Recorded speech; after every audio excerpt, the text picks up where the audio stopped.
क्या आप तसव्वुर कर सकते हैं एक ऐसे नबी का जिन्हें भूखे शीरों के दरमियान फेंक दिया गया। पूरा शहर इंतजार कर रहा था कि सुबह उनकी सिर्फ हड्डियां बाकी रह जाएंगी, लेकिन जब अगली सुबह गार खोला गया तो मंजर कुछ और ही था। शेर खामोश बैठे थे और अल्लाह के वो नबी बिल्कुल महफूज खड़े थे। आखिर ये कैसे मुमकिन हुआ? कौन थे वो नबी जिनके सामने दरिंदे भी बेबस हो गए, और क्यों एक ताकतवर बादशाह उनसे इस कदर खौफजदा था?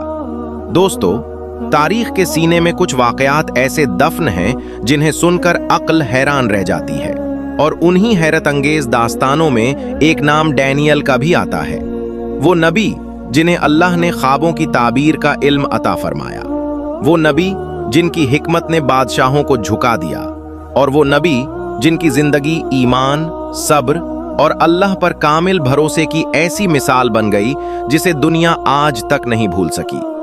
ये उस जमाने की बात है जब दुनिया पर जालिम सल्तनतों का राज था। बाबिल की सल्तनत ताकत के नशे में डूबी हुई थी।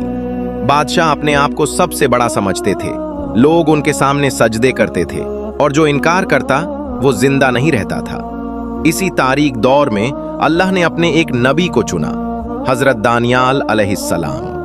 कहा जाता है बचपन ही से उनके अंदर गैर मामूली दानाई मौजूद थी। वो कम बोलते थे, लेकिन जब बोलते तो लोग खामोश हो जाते, क्योंकि उनकी बातों में अजीब असर था। वक्त गुजरता गया और फिर बाबिल की फौजों ने बनी इसराइल पर हमला कर दिया। शहर तबाह कर दिए गए, घर जला दिए गए और हजारों लोगों को कैदी बना लिया गया। उन्हीं कैदियों में हजरत दानियाल अलैहिस्सलाम भी शामिल थे। लेकिन दुश्मन ये नहीं जानते थे कि जिस नौजवान को वो कैदी समझ रहे हैं वो अल्लाह का बरगुजीदा नबी है। जल्द ही बादशाह के दरबार में हजरत दानियाल अलैहिस्सलाम का चर्चा होने लगा, क्योंकि उनके पास एक ऐसी सलाहियत थी जो किसी और के पास नहीं थी, ख्वाबों की ताबीर। बादशाह अक्सर अजीब व खौफनाक ख्वाब देखता था, और उसके बड़े बड़े जादूगर और दानिश्वर उन ख्वाबों की ताबीर न बता पाते। फिर हजरत दानियाल अलैहिस्सलाम को बुलाया जाता और वो अल्लाह के हुक्म से ऐसी ताबीर बयान करते कि बादशाह हैरान रह जाता। आहिस्ता आहिस्ता बादशाह ने उन्हें अपने करीब कर लिया, लेकिन यही चीज दरबार के दूसरे लोगों के दिलों में आग बन गई। वो हजरत दानियाल अलैहिस्सलाम से नफरत करने लगे, क्योंकि लोग उनकी इज्जत करते थे, उनकी बात मानते थे और उन्हें अल्लाह वाला समझते थे। फिर एक दिन दरबार के चंद ताकतवर लोगों ने एक खतरनाक मंसूबा बनाया। वो जानते थे कि हजरत दानियाल अलैहिस्सलाम को ताकत से शिकस्त नहीं दी जा सकती, इसलिए उन्होंने चाल चली। वो बादशाह के पास गए और कहा, बादशाह सलामत, पूरा मुल्क सिर्फ आपके सामने झुकना चाहिए। 30 दिन तक कोई शख्स किसी खुदा से दुआ न करे।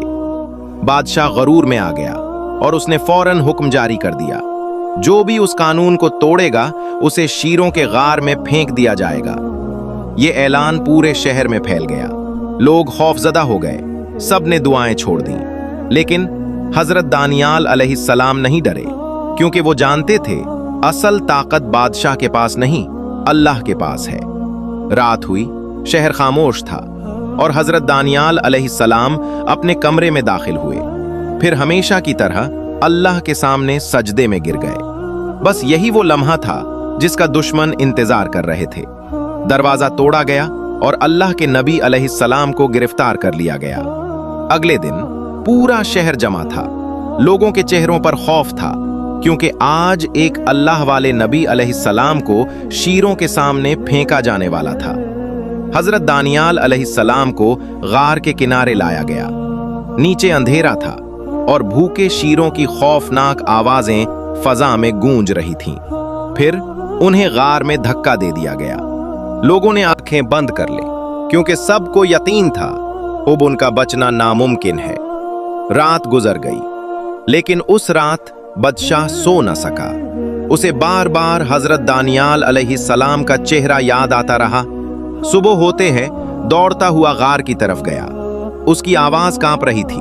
उसने गार के करीब जाकर पुकारा, ए दानियाल, क्या तुम्हारे रब ने तुम्हें बचा लिया? चंद लम्हे खामोशी रही। फिर गार के अंदर से आवाज आई, बेशक मेरा अल्लाह मेरे साथ था। ये सुनते ही बादशाह का रंग उड़ गया। जब गार खोला गया तो लोग खौफ से पीछे हट गए, क्योंकि हजरत दानियाल अलैहिस्सलाम बिल्कुल महफूज खड़े थे और शेर उनके कदमों के करीब खामोश बैठे थे। उस दिन पूरे शहर ने अपनी आंखों से देख लिया कि अल्लाह जब हिफाजत फरमाता है तो दरिंदे भी नुकसान नहीं पहुंचा सकते।